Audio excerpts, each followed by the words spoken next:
Hi, I'm Blake the cat, and this is my story. Blake was no ordinary cat.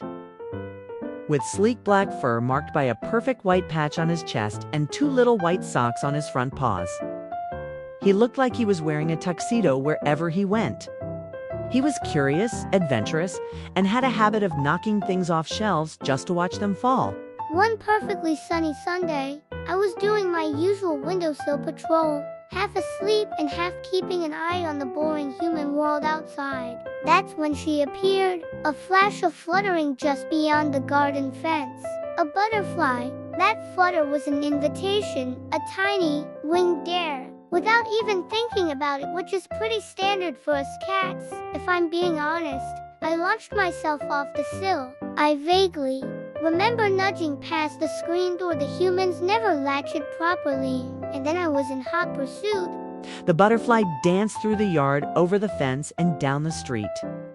And Blake gave chase, his white paws patting softly on the pavement. But butterflies don't follow roads or rules.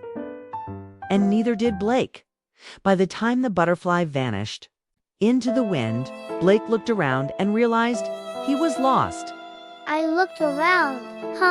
This didn't look like my street. The smells were all wrong, too many strange car fumes, and not enough familiar flower scents.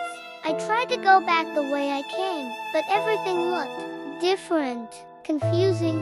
I was starting to feel a bit not so dashing anymore, more like lost. Eventually, I curled up under a bench in some park, feeling small and a little scared as the strange night noises started. As soon as the sun went up, a kind stranger spotted him curled up beneath a bench at a nearby park and brought him to the local animal pound.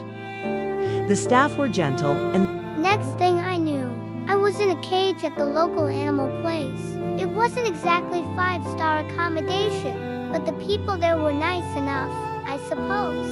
They gave me a warm blanket, which was a definite plus. Back home, Blake's family was frantic.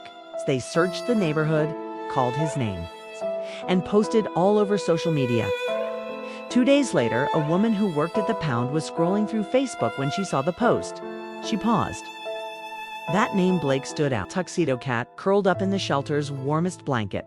Without wasting time, she messaged the owners, and within the hour, Blake's family came rushing through the pound doors. The reunion was emotional. Blake rubbed against his humans, purring loudly. Things went back to normal pretty quickly after that. I still enjoy my windowsill views, and butterflies still flit and flutter outside. But now, if that screen door happens to be a little open, I might give it a curious glance. Turns out, the best adventures are the ones that lead you right back home.